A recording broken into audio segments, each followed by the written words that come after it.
بسم اللہ الرحمن الرحیم۔ السلام علیکم۔ ہدایات سپریم کورٹ آف پاکستان برائے زنا بالجبر دفعات 375 اور 376 تعزیرات پاکستان میں پولیسنگ کا طریقہ سپریم کورٹ آف پاکستان کے فیصلہ number 203 supreme court monthly review SCMR 2013 کی روشنی میں ہدایات مندرجہ ذیل ہیں۔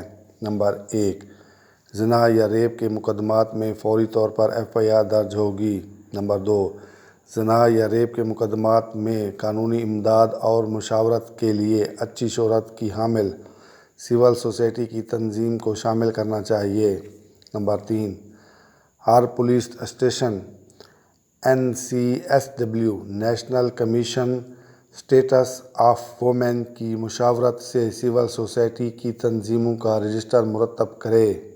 نمبر 4، زنا یا ریپ کی اطلاع پر IO تفتیشی افسر فوری طور پر ایسی تنظیم کو ضروری طور پر پہلی فرصت میں اطلاع کرے گا۔ نمبر 5، DNA ٹیسٹ کو ریپ کیسز میں لازمی قرار دیا گیا ہے اور DNA ٹیسٹ کے لیے ضروری شواہد اور مواد کو محفوظ کیا جائے گا۔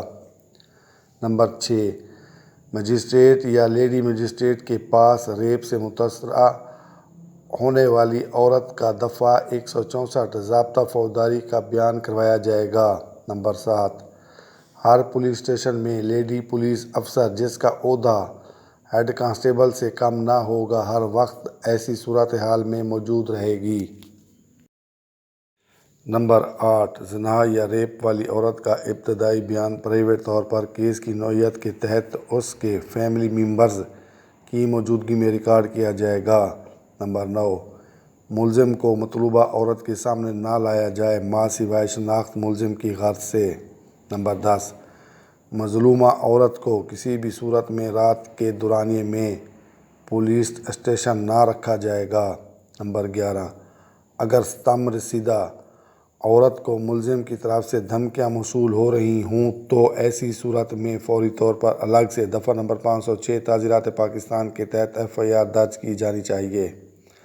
نمبر 1، دفعہ نمبر 375 تعزیرات پاکستان زنا بالجبر۔ نمبر 2، دفعہ نمبر 376 تعزیرات پاکستان زنا بالجبر کی سزا۔